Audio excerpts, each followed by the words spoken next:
Welcome folks to this video which serves as a review slash guide of the famous indie game called Bad North, published on November 2018 by Rawberry and developed by Plausible Concept. Its genres are strategy, action roguelike, and rogue elite with massive positive reviews. A brief synopsis is that you are a strategist who controls the commanders and his troops. You have to stop, that is, kill the invaders. Now we come to the reality.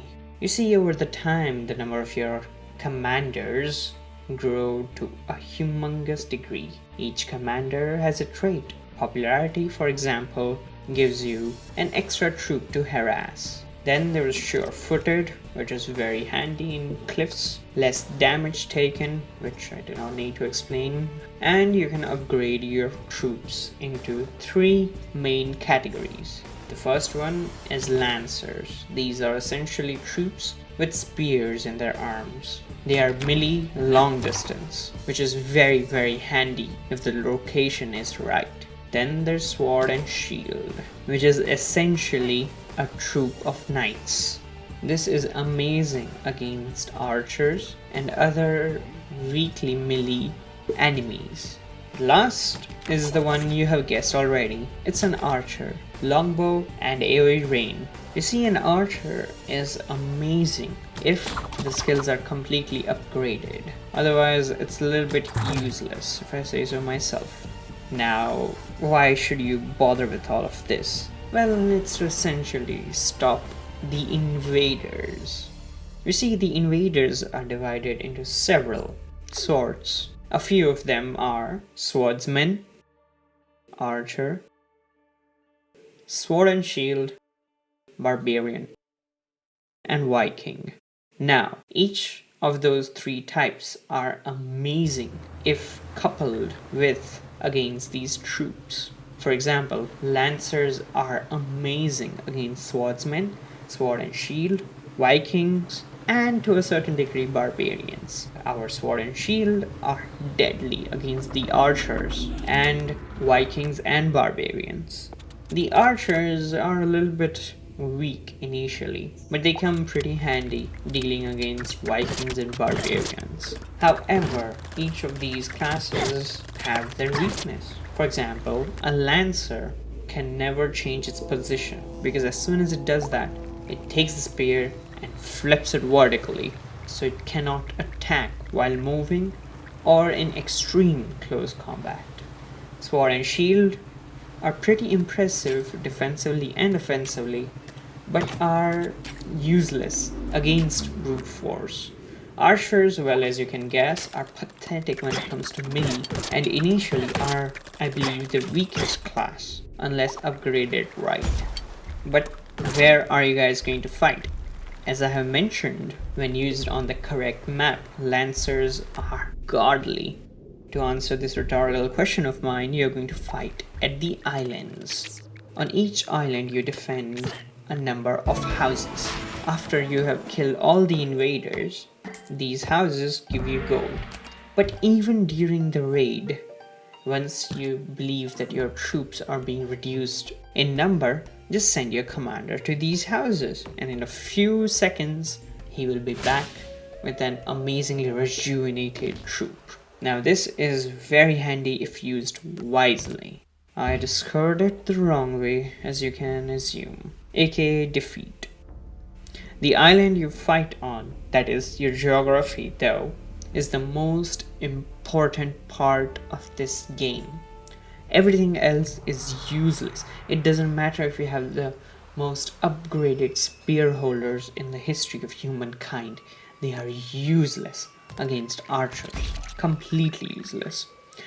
Unless they have such an amazing cover as a mountain that the archers just cannot do anything. They just have to charge in, which is very rare because the AI is pretty good depending on what difficulty you choose. However, back to the island.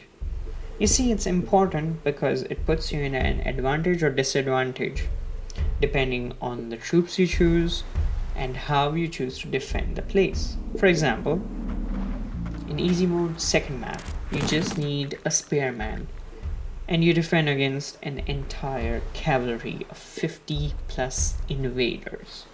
Boom! But in hard mode, you need to use a sword and shield holder and a sphere troop, alternatively, to barely stay alive.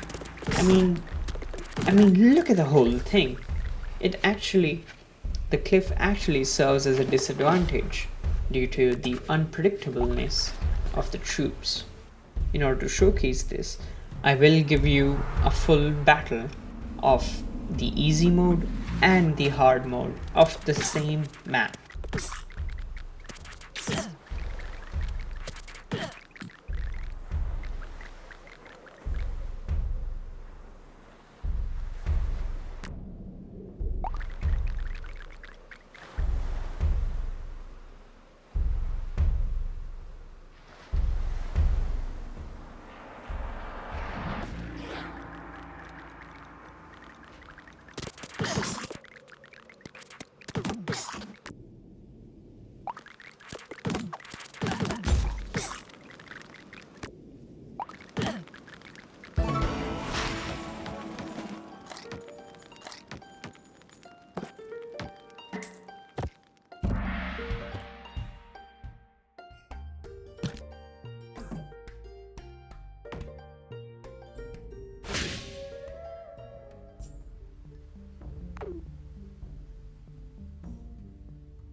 Now that you have seen it, I hope you understand the importance I have placed on it.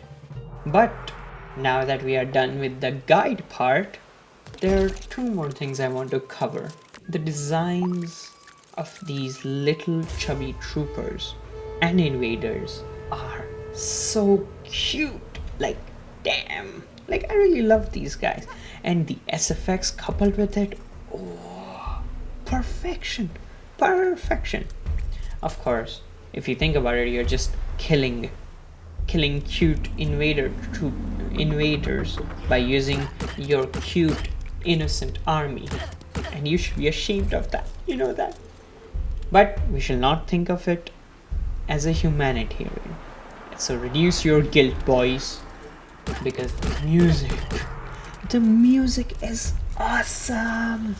I mean, if there was like a soundtrack made for Bad North, it is this one. That's how amazing it is. So yeah, my review on this, if somehow you haven't been able to decipher, is extremely positive. Please check this game out. Oh, and also, like, share and subscribe and all that stuff. I heard it's important for a lot of people to view this video / game.